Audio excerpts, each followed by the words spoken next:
پاک پڑھیں اللہم صلی علی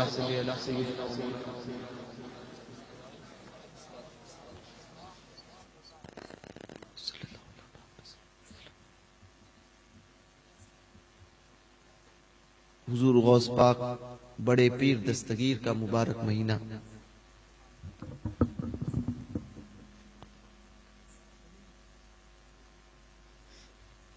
وہ غوث پاک جنہوں نے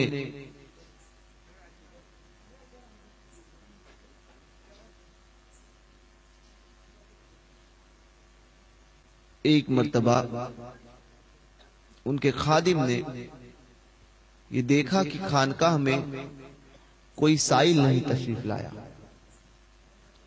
تو اس نے جب کوئی سائل نہیں آیا تو اس نے عرض کی کہ حضور آج کوئی بھی مانگنے والا نہیں آیا، آپ کیا عطا فرمائیں گے؟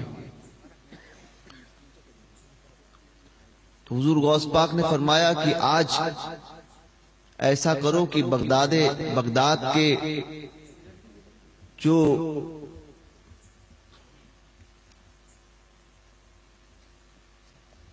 برے لوگ ہیں انہیں پکڑ کے لے کے آؤ، جو چور ہیں ڈاکو ہیں ایسے لوگوں کو لے کر آؤ۔ حضور غوث پاک کا حکم ہوا، خدام چلے اور چوروں کو اور ڈاکوؤں کو پکڑ کر 140 کو پکڑ کر لے کر آیا گیا۔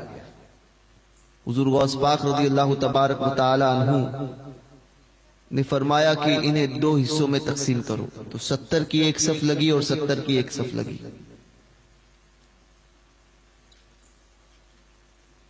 خادم نے حضرت سے کہا تھا کہ حضور آج دینے کے لیے خانقاہ میں کچھ نہیں ہے، آج کیا دو گے؟ تو حضور غوث پاک نے فرمایا تھا کہ آج چوروں کو لے کر آؤ۔ 140 چور اور ڈاکو جو برے بدکار تھے ان کو لایا گیا، 70 کی 2 صف لگی۔ سرکار بغداد نے فرمایا دیکھنا چاہتے ہو میری سخاوت؟ یہ کہا اور ایک نگاہ ایک طرف ڈالی اور دوسری نگاہ دوسری طرف ڈالی، 70 کی صف میں ڈالی تو 70 کو ولی بنا دیا، پھر 70 کی صف پہ ڈالی تو 70 کو ولی بنا دیا۔ نعرہ تکبیر، نعرہ رسالت، فیضان غوث اعظم، نظر غوث اعظم۔ یہ تصرف اللہ تبارک و تعالی نے حضور غوث پاک کو عطا فرمایا کہ اعلی حضرت فرماتے ہیں جس کو چمکار لے آتا ہو، جس کو للکار دے آتا ہو تو الٹا پھر جائے، جس کو للکار دے آتا ہو تو الٹا پھر جائے، جس کو چمکار لے ہر پھر کے وہ تیرا تیرا۔ یہ حضور غوث پاک رضی اللہ تبارک و تعالی عنہ کا تصرف۔ ایک مرتبہ خانقاہ شریف میں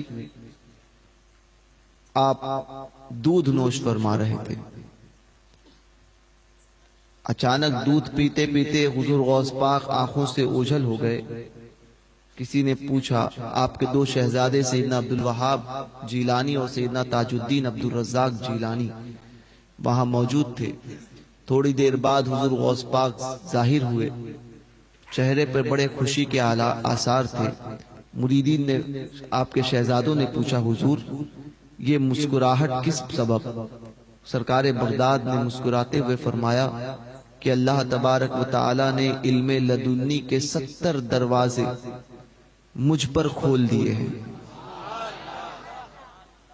علم لدنی وہ علم ہوتا ہے جو اہل اللہ کے علاوہ اور کسی کو حاصل نہیں ہوتا۔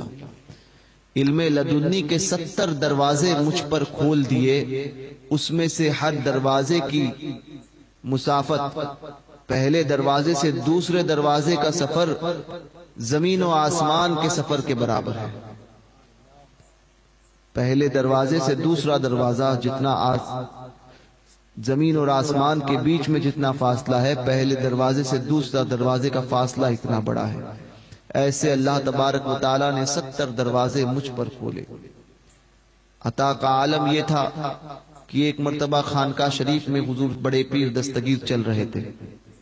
خانقاہ شریف سے نکلے، باہر نکلے تو کسی نے، خادم ساتھ میں تھا، تو اس دن جب حضور غوث پاک نکلتے تھے تو لوگوں کا ایک ہجوم ہوتا تھا، کوئی دست بوسی کرتا، کوئی قدم بوسی کرتا، کوئی قدموں میں گرتا، کوئی آپ کے دامن کو پکڑتا.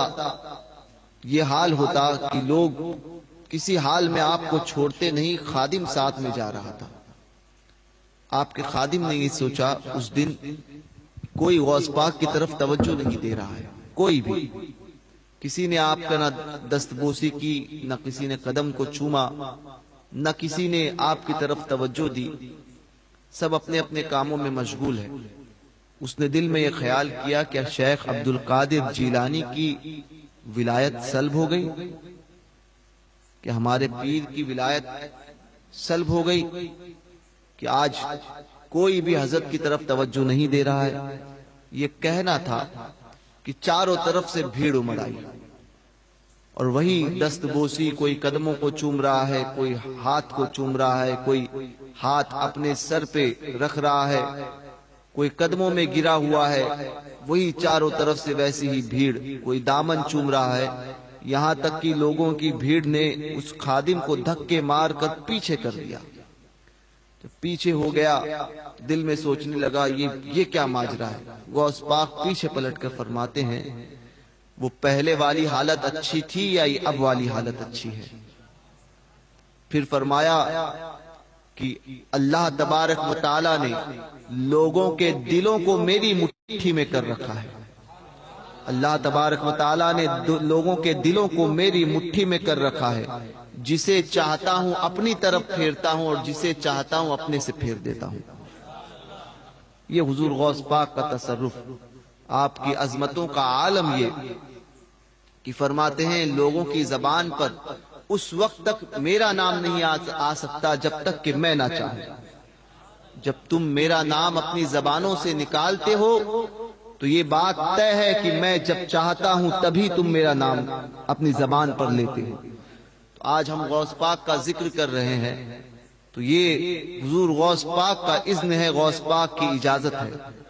اور یہ بات بھی ثابت ہوتی ہے کہ غوث پاک کا نام تبھی کوئی لے سکتا ہے جب غوث پاک اس کی طرف توجہ فرماتے ہیں.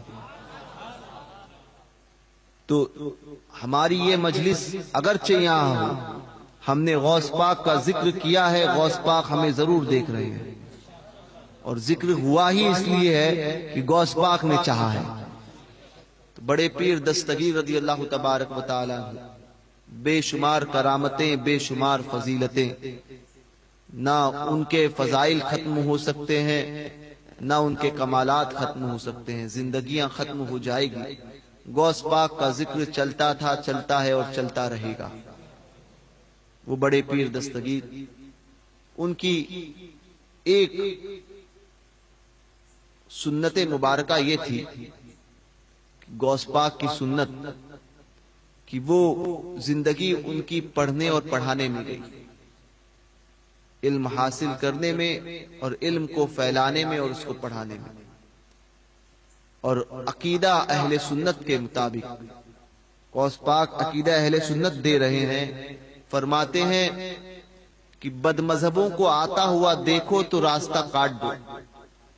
کسی بد مذہب کو آتا ہوا دیکھو، یہ غوث پاک کا فرمان ہے، تو راستہ کاٹ دو.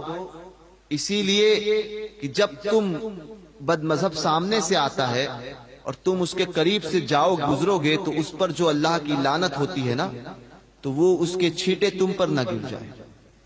اس لیے غوث پاک فرماتے ہیں راستہ کاٹو. آج ہمارے معاشرے میں کیا یہ چیزیں عام نہیں ہیں؟ ہمارے ادھر بد مذہبوں کے ساتھ میں رشتہ داریاں عام ہیں. دیوبندی ہو، وہابی ہو، نہ اس کا نکاح پڑھانے نہ اس کے جنازہ پڑھنے کو ہم کوئی معیوب نہیں سمجھتے اور کوئی گناہ کا کام نہیں سمجھتے، نہ ان کے ساتھ میں رشتہ داری کو کوئی گناہ کا کام نہیں سمجھتے. بتاؤ حضور غوث پاک کے مرید ہونے کا دعویٰ ہمارا ہے، کیا ہمارا عمل، ہمارا عقیدہ حضور غوث پاک کے عقائد کے مطابق ہے؟ تو آپ کو جواب نفی میں ملے گا کہ ہم صرف دعویٰ کرتے ہیں، ہمارا عمل اس کے بالکل خلاف ہے. تو حضور غوث پاک کو مانتے ہو تو سب سے پہلے اس بات کو جانو، سمجھو کہ ہر بد مذہب سے اپنے آپ کو دور رکھو. وہ چاہے دیوبندی ہو، وہابی ہو، اہل حدیث ہو، تبلیغی جماعت ہو یا جماعت غیر اسلامی ہو، ہر بدفرقہ باطلہ سے جب تک اپنے آپ کو آپ دور نہیں رکھو گے نا، ارے آپ راستے میں جب سبزی لینے جاتے ہو نا تو سبزی بھی دیکھ کر دیکھ لیتے ہو کہ اس میں کہیں کیڑ نہیں لگی ہے، کوئی خرابی تو نہیں ہے اس میں. ہر سبزی کو آپ $1 ڈالر جو ہوتا ہے $1 کا سکہ بھی آپ دیکھ کر لیتے ہو، $10 کی نوٹ بھی آپ دیکھ کر لیتے ہو. تو اس دنیا کے معاملات میں آپ اتنی احتیاط کرتے ہو، جب دین کی بات ہوتی ہے تو رشتہ داری بغیر دیکھے کر لیتے ہو، وہ بھی بد مذہب دیوبندی وہابی کے ساتھ میں. اور پھر یہ کہتے ہو کہ ہمارے گھر میں پریشانیاں ہیں. یاد رکھنا حضور کے گستاخ کے ساتھ میں تعلق قائم کرنے کے بعد میں اگر کوئی یہ سوچے کہ ہمارے گھر میں خیر و برکت ہو تو یہ نہیں ہو سکتا. دوسری بات یہ کہ نمازوں کو حضور غوث پاک فرماتے ہیں بے نمازی کو مسلمانوں کے قبرستان میں دفن مت کرو، کیونکہ جو اس پر عذاب ہوتا ہے تو اس کی تکلیف دیگر مردوں کو ہوتی ہے. یہ حضور غوث پاک کا فرمان ہے، جن کی 40 سال تک عبادت کا عالم یہ رہا کہ عشاء کے وضو سے فجر کی نماز ادا فرمائی ہو. وہ حضور غوث پاک، ان کی زندگی میں ایک نماز فرض تو بہت دور کی بات ہے، کبھی کوئی نفل نہیں چھوٹی. یہ حضور غوث پاک رضی اللہ تبارک و تعالی عنہ. بتاؤ آج ہم نے غوث پاک کا نام لیا، کیا ہم نمازوں کی پابندی کرتے ہیں؟ اس میں بھی ہم پیچھے ہو گئے. تیسری چیز، ہمارے معاشرے میں جوا جتنا عام ہوا ہے، اتنی بری لعنت آئی ہے کہ نوجوان ہو یا بوڑھے ہو جو قبر میں جانے پر پہنچ چکے ہیں، یہاں تک کہ وہ حضرات بھی مٹکا، سٹے، جوا اس کو عام طور پر وہ لوگ کھیلتے ہیں. انہیں شرم نہیں آتی کہ جس چیز کو اللہ کے رسول نے حرام قرار دیا ہو، اگر آپ اس میں سے برکت چاہو گے تو یہ قطعی ہو نہیں سکتا کہ اس سے آپ کو برکت حاصل ہو. یہ ہو ہی نہیں سکتا. نوجوانوں میں جو نشے کی لت لگی ہے عام طور پہ، ابھی میں ایک جگہ پر تھا، وہاں پر کچھ احباب ملے تھے جو بہت قریبی تھے، تو انہوں نے بتایا کہ یہ ایجنڈا ہے RSS کا کہ مسلمانوں کے بچوں کو نشے کی لت میں برباد کیا جائے، کہ یہ نشہ کریں گے اور ان کے اوپر قابو پانا ہمیں آسان ہے. تو کہیں نہ کہیں آپ اس زد میں آ چکے ہیں اور یہ سوچتے ہیں کہ آج ہم کامیاب ہو جائیں، تو یہ نہیں ہو سکتا. نشہ جو ہو رہا ہے اس سے اپنے آپ کو دور کرو. اپنے معاشرے سے اس نشے کو نکال کر پھینکو. شراب عام اس طرح سے ہے کہ جس چیز کو اللہ کے رسول نے حرام قرار دیا ہو، ہمارے مسلمان حضرات وہ اس شراب کے نشے میں دھند ہو کر اپنا اپنے گھر والوں کا جینا حرام کر دیتے ہیں، معاشرے کا جینا حرام کرتے ہیں. شرم نہیں آتی کہ جس چیز کو اللہ کے رسول نے حرام قرار دیا اس حرام کو اپنے منہ سے لگاتے ہو. دوسری ایک بات جو مجھ سے کہی گئی، مجھے تعجب ہوا کہ جو معاملہ ہے کہ سود کا، یہ معاملہ ہمارے معاشرے میں عام ہو چکا. سود لینا اور سود دینا دونوں حرام. اور ایک روایت میں نے پڑھی کہ جس نے سود لیا اس نے خانہ کعبہ میں اپنی ماں کے ساتھ 70 مرتبہ زنا کیا. 70 مرتبہ اپنی ماں کے ساتھ. بتاؤ کیا آپ یہ پسند کرو گے؟ سود لینے والے حضرات اور سود دینے والے حضرات، یہ چیزیں جو تمہارے معاشرے میں عام ہو گئی ہے، اور پھر کہتے ہو کہ برکتیں آئے. ہمارے بزرگوں کو مزارات سے ہمیں فیض حاصل ہو. تو یہ ہونے سے رہا۔ جو قوم اپنے آپ کو بدلنا نہیں چاہتی، اس قوم کی تقدیر نہیں بدل سکتی، یاد رکھیے۔ اور آپ یہ خرم آباد ہے، سمجھے؟ اس کو تو بعد میں لوگوں نے ایرنڈول کیا۔ یہ خرم شاہ قتال کی زمین خرم آباد، تاریخی نام اس کا یہی ہے، اور اسی نام سے اس کو یاد کیا کرو۔ ہم اپنی تاریخ لوگوں کے حساب سے بلاتے ہیں، اس کو خرم آباد شریف ہی کہا کرو، لکھو تو یہی نام سے اس کو عام کرو۔ جب غیر اپنا نام لینے سے نہیں کتراتے تو ہمیں اس بات سے کیوں خوف ہونا چاہیے؟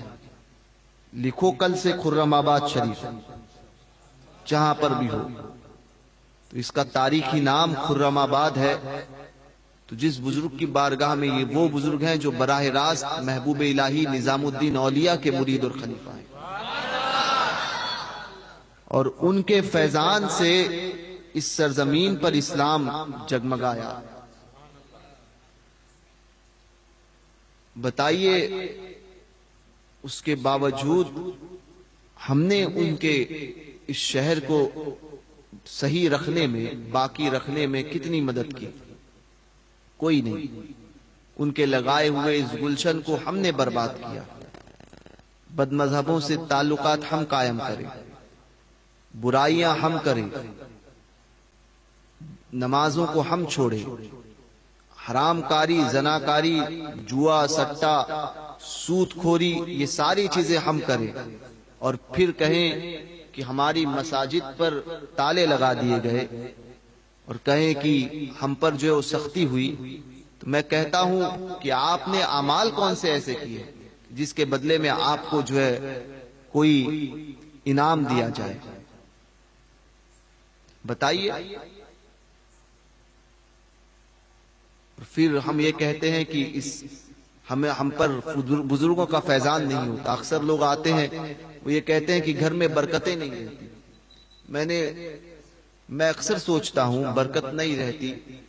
وہ آدمی جس کے گھر میں صبح و شام ٹی وی چلتا ہو، وہ آدمی جو نماز ایک وقت کی نہ پڑھتا ہو، وہ آدمی جو اپنے رب کی بارگاہ میں ایک مرتبہ سجدہ شکر ادا نہ کرتا ہو، وہ جو صبح شام برائیوں میں ملوث رہتا ہو، وہ پھر کہے کہ برکتیں، جو اپنی ماں باپ کو دھتکارتا ہو، ماں باپ کو گالیاں دیتا ہو، جو اپنے ماں باپ کی توہین کرتا ہو اور پھر کہتا ہے کہ پریشانیاں ہیں، تو میں کہتا ہوں کہ پریشانیاں ہی آپ کا مقدر بنے گی اگر آپ نے آج بھی اپنے آپ کو نہیں بدلا۔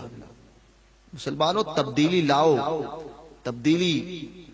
تبدیلی جب تک نہیں آئے گی ہمارے اندر، اور کوشش اپنے آپ سے کرو۔ دوسروں کی اصلاح کرنے والے سب سے پہلے اپنی اصلاح کریں۔ ہم جب تک خود نہیں سدھریں گے تب تک یہ نہیں ہوگا کہ ساری قوم سدھر جائے۔ اپنے آپ کو بدلنے کی کوشش کرو۔ جب اپنے آپ کو بدلو گے تو آپ کا گھر بدلے گا، آپ کا گھر بدلے گا تو آپ کا معاشرہ بدلے گا۔ اپنے آپ کو بدلنا شروع کرو۔ اپنے آپ کو بدلنا شروع کرو۔ جس دن اپنے آپ کو بدلا، اس دن پھر دیکھو کہ گھروں کا حال کیا ہوگا۔ عام بات یہ 3 سال کی ٹائمز آف انڈیا کی رپورٹ، 3 سال اور یہ پچھلے 1 سال کی بات بتا رہا ہوں۔ 40,000 بچیاں 3 سال میں غیروں کے ساتھ گئی ہیں، 40,000 بچے،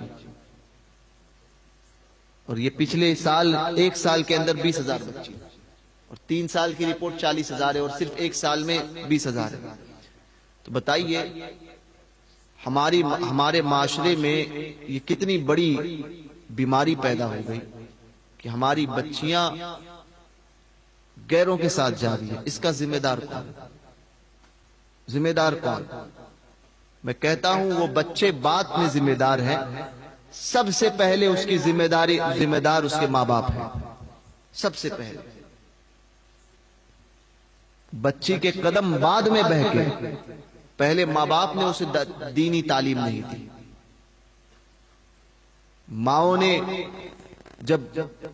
ماؤں کو دیکھ کر بچے بڑھتے ہیں، ماں کو دیکھ کر بڑھتے ہیں۔ جب ماں بے پردہ گھومے گی تو بچی پردے کا لحاظ کہاں سے کرے گی؟ جب باپ گناہوں میں ملوث رہے گا اور بیٹے سے امید رکھے گا کہ میرا بیٹا پاک باز رہے، تو یہ نہیں ہو سکتا۔ اللہ چاہے تو سب کچھ ہو سکتا ہے، مگر ہم اگر یہ امید کرتے ہیں تو یہ بے وقوفی ہے۔ ماں باپ اولاد جو ہے وہ ماں باپ اپنی اولاد کی تربیت میں کہیں نہ کہیں کم پڑ رہے ہیں۔ 20,000 بچیوں کا بھاگنا کیا ہمارے لیے سب سے شرم سے ڈوب مرنے والی بات نہیں ہے؟ کبھی سوچو۔ لوگ کہتے ہیں ہمیں کیا کرنا ہے، بھگائیے اس کو وہاں سے۔ لوگ کہتے ہیں ہمیں کیا کرنا ہے۔ میں نے کہا کہ کل تک وہ آگ وہاں تھی، آج یہاں آنے میں دیر نہیں لگے گی، وہ چنگاری وہاں لگی ہے۔ بچیوں کو پڑھانے کے نام پر اتنا آزاد کر دیا کہ ماں باپ نے یہ سوچا بھی نہیں، بھائی نے یہ دیکھا بھی نہیں کہ ہماری بہنیں جاتی کہاں ہے، جاتی کہاں ہے، کبھی یہ دیکھنا بھی گوارا نہیں کیا۔ مجھے یہ کیسز بھی ابھی حال میں، خاندیش کی بات کر رہا ہوں میں، دور کی نہیں، بچے آ کر مجھے بتانے لگے کہ ہم نے ان کے ماں باپ کو، گوڈائچا میں بتایا کہ ہم نے ان کے ماں باپ کو جا کر کہا کہ تمہاری بچیاں فلاں کے ساتھ میں ہیں، تو ماں باپ بجائے اپنے بچی کی اصلاح کرنے کے بجائے ان نوجوانوں سے کہتے ہیں کہ تم کتنے سدھرے ہوئے ہو۔ بتاؤ کہ یہ حال ہو گیا ہے کہ اپنی بچی کی اصلاح دور کی بات، اگر کوئی سمجھانے جائے تو اس پر برس پڑتے ہیں۔ تو آپ لوگوں میں کبھی اپنی بچیوں کی طرف دیکھا کہ ہماری بچیاں کہاں جاتی ہے، کس نے بات کرتی ہے؟ موبائل تھما دیے ہم نے 15 ہزار کے اپنی بچیوں کو، کبھی کیا دیکھ رہی ہے، بیٹا موبائل میں کس سے بات کر رہا ہے، کبھی ہم نے سوچا؟ اور جب بھاگتی ہے تب جاتے ہیں فون کرتے ہیں، پیر صاحب کو فون آتا ہے، مولانا صاحب کے پاس بھاگتے ہیں، تعویذات دیجیے، کوئی تعویذ دے دیجیے اور بتائیے، پھر عاملوں کے پاس بھاگتے ہیں کہ وہ انگوٹھے میں دیکھ کر بتائیں اور کٹورے میں دیکھ کر بتائیں کہاں ہے، تو پھر وہ ویسے ہی پیسے لے کر بتاتے ہیں کہاں ہے، وہ پھر ڈھونڈتے ہی رہتے ہیں لوگ۔ یہ حال ہماری قوم کا ہوا۔ جس قوم کی بچیوں کو دوسرے دیکھتے نہیں تھے، آج اس قوم کی بچیاں جا کر غیروں کے ساتھ بیٹھ رہی ہیں۔ یہ خاندیش کی بات بتا رہا ہوں میں آپ کو۔ چند روز پہلے میں ایک جگہ گیا، مجھے نوجوانوں نے آ کر یہ بات کہی، بچیاں، شرم کی بات ہے یا نہیں ہمارے لیے؟ بچیاں تو بچیاں۔ انہوں نے کہا کہ عورتیں، جو شادی شدہ عورتیں اس کام میں ملوث ہو گئی، اس کام میں۔ ایک گاؤں کا نام بتایا اور باقاعدہ انہوں نے مجھے بتایا، مجھے افسوس ہوا کہ یہ مسلمان بستی ہے، مسلمان بستی۔ اور یہاں تک کہ یہ بات آئی کہ انہوں نے ہم سے کہا، انہوں نے جو یہ بات طے کر کے رکھی ہے کہ ہمارے پاس جو گراہک آئے گا وہ کوئی مسلمان نہیں، کوئی غیر آئے گا۔ جسم فروشی کا یہ عالم آ گیا۔ تو ہم جاتے ہیں صبح 8 بجے، آتے ہیں 6 بجے۔ ہم نے کبھی دیکھا پلٹ کر کہ ہمارے گھر کا ماحول کیا ہے؟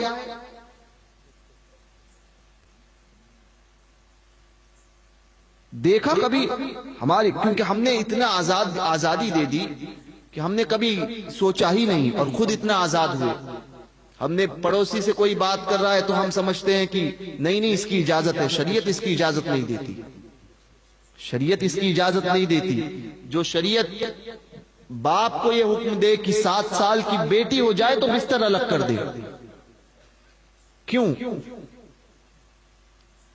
ماں کو یہ حکم دے کہ بیٹے کی عمر 7 سال کی ہو جائے تو بستر ماں کے بازو میں نہیں ہے، وہ اس کا، وہ اتنی احتیاط کرنے والے۔ آج لوگ، مجھے تعجب ہوتا ہے کہ لوگ کہتے ہیں وہ خالہ کا بیٹا ہے، خالہ کی بیٹی ہے، وہ خالہ زاد بھائی کے ساتھ میں، ماموں زاد بھائی کے ساتھ میں وہ گلے میں ہاتھ ڈال کے لوگ گھومتے ہیں۔ شرم نہیں آتی؟ اور پھر یہی معاملات اونچ نیچ ہوتے ہیں تو پھر جاتے ہیں دشمنیاں کرنے کے لیے، پھر نکلتی ہے آپ کے گھروں سے تلواریں کہ نہیں آپ فلاں کو مار دیں گے۔ تو میں نے کہا اس کی غلطی بعد میں تھی، پہلے تم نے قابو میں نہیں رکھا۔ سوچو شریعت نے جو قانون دیا ہے نا، اسلام کا قانون وہ قانون ہے کہ اگر جس پر آپ نے عمل کیا اور اپنے گھر والوں کو عمل کرایا نا، تو زندگی میں آپ کے گھر کی کبھی عزتیں نہیں اچھالی جائے گی، کبھی نہیں اچھالی جائے گی۔ عمل کر کے تو دیکھو، کرا کر تو دیکھو۔ اپنی نگاہوں سے دوسروں کی بیٹیوں کو محفوظ رکھو، تمہاری بیٹیاں محفوظ رہیں گی۔ معاشرہ اتنا خراب، اب میں ناسک گیا، مجھے بتایا گیا کہ مسلمان علاقوں میں حال یہ ہو گیا ہے کہ مدرسے میں جانے والی بچیوں کو اس طرح سے گھور کر دیکھا جاتا ہے، جو نقاب میں ہوتی ہے، جس کے ہاتھ میں حدیث کی کتاب ہے، اس کو تک نہیں ہمارا نوجوان چھوڑتا ہے، اس کو تک جو وہ جاتی ہے تب بھی اس کمنٹ پاس کرتا ہے۔ شرم نہیں آتی نوجوانوں کو کہ ایک بچی دین کا علم حاصل کرنے جا رہی ہے، تب بھی اس راہ میں بھی تم اسے نہیں چھوڑ رہے ہو؟ یہ قوم ہماری اس لیول پر آ گئی، اور پھر کہتے ہیں کہ ہم سربلند ہو کر جئیں، اور ہم جو ہے وہ ہمارے پاس بہت عیش و عشرت کے معاملات ہوں ہمارے ساتھ، اور ہمارے ساتھ کوئی زیادتی نہیں ہو، تو یہ نہیں ہو سکتا۔ پھر مودی نہیں آئے گا تو تمہارے سر پہ کون آئے گا؟ حدیث پاک میں آیا، حضور علیہ الصلوۃ والتسلیم کا فرمان ہے کہ تم لوگوں کو نیکیوں کی دعوت دینا چھوڑ دو اور برائیوں سے روکنا چھوڑ دو، بھلائی کی طرف بلانا چھوڑ دو اور برائی سے روکنا چھوڑ دو۔ میرے آقا فرماتے ہیں کہ عنقریب تم پر ایسے لوگ مسلط کر کیے جائیں گے، ایسے ظالم لوگ مسلط کیے جائیں گے کہ پھر تم دعائیں کرو گے اور تمہاری دعائیں تمہارے سر کے اوپر سے نہیں اٹھے گی۔ آج یہ حال ہوا نہیں ہے، اور یہ بھی اللہ تبارک و تعالیٰ کا بڑا احسان ہے۔ آج بھی وقت ہے، اور یہ اس ظالم کو تمہارے سروں پر رکھ کے اللہ نے یہ بتایا ہے کہ اب بھی میرے سر بارگاہ میں آ، میری بارگاہ میں آ، اس ظالم سے نجات میں دلاؤں گا۔ آ کر تو دیکھو، جا کر تو دیکھو رب کی بارگاہ میں۔ ہم نے زندگی ایسے فحش باتوں میں اڑا دی، لوگوں کی عزتیں اچھالنے میں اور لوگوں پہ عیب لگانے میں، لوگوں کے اندر کمیاں ڈھونڈنے میں ہم نے زندگی نکالی۔ کبھی اپنی کمیوں کی طرف غور کیا؟ لوگوں کے گھر میں کیا پکتا ہے، کیا کھاتے ہیں، لوگ گھروں میں کیسے بیٹھتے ہیں، وہ تک ہم دیکھتے ہیں دوسروں کے گھروں میں، لیکن ہم نے کبھی اپنے گھر کا جائزہ لیا کہ ہمارے گھر میں کیا پک رہا ہے؟ میں کہتا ہوں لوگوں کے گھر کے شوربے سے یا اس کے گھر کے مرغی کے طرف مت جانا، اپنے گھر کی دال روٹی بہتر سمجھو کہ اللہ نے جو تمہیں دیا ہے اس پر شکر کرو، یہ نہیں کہ اس کو اتنا کیوں ملا اور مجھے اتنا کیوں نہیں۔ سمجھو اپنے آپ کو، اور اس ظالم حکومت سے اگر بچنا ہے نا تو اب بھی تمہارے پاس وقت ہے۔ بیچ میں لوگوں کے فون آتے تھے کہ مزارات یہاں پر ہلتے ہیں، اس کا سبب کیا ہے؟ اس کا سبب کیا ہے؟ مزارات فلاں جگہ پہ ہل رہے ہیں، فلاں جگہ پہ ہل رہے ہیں، فلاں جگہ پہ ہل رہے ہیں۔ میں نے کہا کہ سبب کیا ہے یہ اللہ اس کا رسول بہتر جانے، صاحب مزار بہتر جانے، مگر ایک سبب مجھے سمجھ میں آتا ہے کہ اس قوم کو یہ عبرت پیش کی جا رہی ہے کہ سدھر جاؤ، اب بھی وقت ہے کہ اب بھی اگر تم نہ سدھرے، تم اس زندہ قوم سے تعلق رکھتے ہو، تم اس قوم سے تعلق رکھتے ہو کہ جس کے بزرگ، جس کے اولیاء، جس قوم کے اولیاء کاملین، اس قوم کے اولیاء کاملین آج بھی اپنے قبروں میں زندہ ہیں۔ وہ تمہیں اس بات کا اشارہ دے رہے ہیں تم پلٹ کر آؤ دین کی طرف، آج بھی ہم تمہاری مدد کریں گے، آج بھی ہم تمہاری مدد کریں گے۔ وہ یہ بات تم سے کہنا چاہتے ہیں، پلٹ کر تو آؤ۔ تم صرف مزارات ہلتے ہیں تو دیکھنے جاتے ہو، ارے ہل رہی ہے، کرامت ہوئی، عبرت کیا حاصل کرتے ہو؟ وہ بتا رہے ہیں کہ تم زندہ قوم ہو، مردوں کی طرح مت رہو، اپنے آپ کو زندہ کر دو، زندہ کھڑے تو رہو نا تم دین کے لیے، اور پھر کہو کہ حضور مدد فرمائیے، تو پھر وہ بزرگان دین کہیں گے کہ ہاں اب ہم تمہاری مدد کریں گے۔ کھڑے تو رہو۔ ہمارے مساجد پہ تالے لگتے ہیں اور ہم کچھ نہیں کر پاتے، وجہ کیا؟ وجہ یہی ہے کہ تم نے اپنے آپ کو ویسا بنایا نہیں. اگر تم ویسے ہوتے تو تم اگر صرف کھڑے ہوتے نا تو یہ اولیاء کاملین جو اپنی مزارات میں آرام فرما رہے ہیں وہ تمہاری مدد کے لیے ضرور آتے. مگر تم نے اب زندگی کو صرف یہ کہا ہے کہ کھاؤ کماؤ عیش کرو اور پھر جاؤ. کوئی تمہیں فکر نہیں ہے کہ آنے والا کل کیسا ہوگا, تمہارے ساتھ کیسے کیسے معاملات پیش کیے جائیں گے. ابھی شام میں جہاں سے آیا تھا بہت ابھی آیا میں بہت خرد قریب میں آپ کے 12-20 کلومیٹر کی یا 12 کلومیٹر کے قریب ہوگا شاید, وہاں کی بات بتا رہا ہوں. صرف جا کر آئے تھے, گیا مرید کیا دعا کیا آیا. تو غیروں کو وہ بات برداشت نہیں ہوئی اور وہ جھگڑا کرنے کے لیے پہنچ گئے تھے تاکہ وہاں کا ماحول خراب ہو جائے. تو یہ حال آج تمہارے ساتھ میں ہے, سامنے ہے. کیوں؟ کیونکہ تم نے اپنے آپ کو پہچانا ہی نہیں. تم ایسے مردہ ہو گئے ہو کہ تم سمجھتے ہو کہ صرف ہمیں کمانا ہے, ہمیں کھانا ہے, ہمیں اپنا گھر چلانا ہے. دنیا گئی جلتی ہے, دنیا جلنے دو, مجھے کیا کرنا ہے. تو جس دنیا میں آگ لگی ہے تو وہ چنگاری تمہارے گھر میں آنے میں بھی دیر نہیں ہوگی. سمجھو آج بھی وقت ہے آپ کے پاس, ورنہ کٹنے کے لیے تیار رہنا, کٹنے کے لیے. اب بھی اگر تم نہیں سنبھلے نا تو یہی مقدر ہے. آنے والے چند سالوں میں کیا ہوگا ہم اور آپ نہیں جانتے.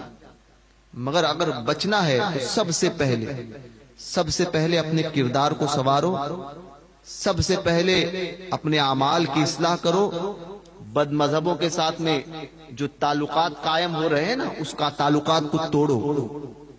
سنی صحیح العقیدہ ہو جاؤ, حضور کا عشق پیدا کرو. پھر دیکھو یہ قوم اور یہ دنیا اور یہ ظالم حکومتیں تمہارے قدموں کو چاٹتے ہیں.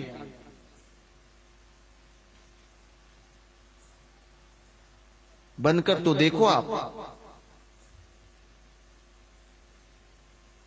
فکر دے کر جا رہا ہوں اس امید کے ساتھ کہ عمل کرو گے. نوجوان حضرات اپنے اندر بیداری پیدا کریں. بیداری پہلی بات تو متحد ہو کر رہے. سنی جتنے ہیں سب متحد ہو کر رہے.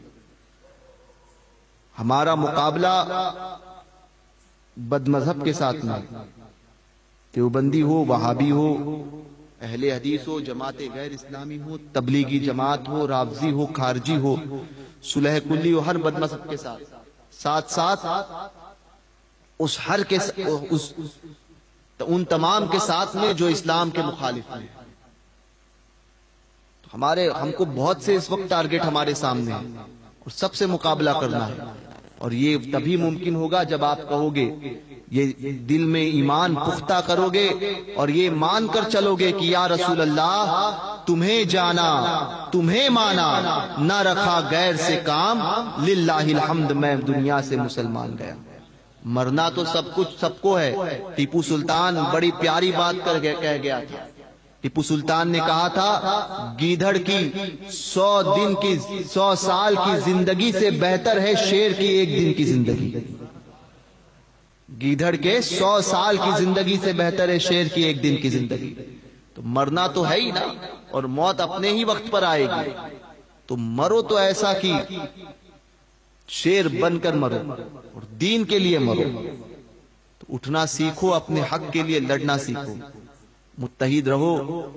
مسلک اعلی حضرت کا جو سختی سے پابند ہے وہ ہر ایک ہمارا اپنا, جو مسلک اعلی حضرت کے سے وابستہ ہے.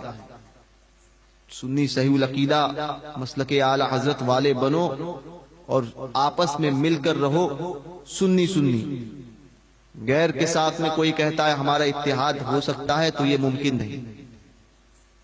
کسی بد مذہب کے ساتھ میں یا کسی غیر کے ساتھ میں ہمارا اتحاد ہو ہی نہیں سکتا. اتحاد صرف سنی کا ہوگا, اور وہی اتحاد ہمیں منظور ہے جو مسلک اعلی حضرت کے پرچم تلے کیا جائے گا. وہی اتحاد ہمیں منظور ہے. تو وہی اتحاد ہم کریں گے بھی، اور وہی اتحاد منظور ہے اس دور میں جو حضور تاج الشریعہ کے بتائے ہوئے طریق پر رہے گا. سمجھے؟ تو اپنے اندر تبدیلی پیدا کرو، سنی ایسے بنو کہ لوگ تمہیں دیکھ کر کہیں کہ یہ مسلمان، یہ سنی ہے. ایسے بنو، تبدیلی لاؤ. نوجوان حضرات، جو معاشرے میں خرابیاں ہیں اس خرابی کو دور کرنے کی کوشش کرو. کوشش کرو اپنے اندر، اپنے ماحول میں، اپنے محلے میں کیسی جو خرابیاں ہیں، کیسے ہم اپنے گھر سے خرابی دور کر سکتے ہیں، کیسے محلے سے خرابی دور کر سکتے ہیں، اس کی کوشش کرو. اللہ تبارک و تعالی ہمیں کہنے سننے سے زیادہ عمل کی توفیق عطا فرمائے، اور سرکار خیر الدین خرم شاہ قتال رحمت اللہ تعالی علیہ کے اس خرم آباد کو ہمیشہ خرم بھی رکھے اور شاد و آباد بھی رکھے. اللہ تبارک و تعالی آپ سب کو شاد و آباد فرمائے، اور جن حضرات نے اس بزم کو سجایا ہے غوث پاک کے صدقے میں انہیں دارین کی سعادتوں سے مالا مال فرمائے. دوران گفتگو اگر مجھ سے کوئی شرعی غلطی ہوئی ہو یا کوئی ایسے جملے میرے زبان سے نکلے ہو جس پر شریعت کی گرفت ہو تو میں توبہ کرتا ہوں، اور میرے ساتھ آپ بھی توبہ کریں.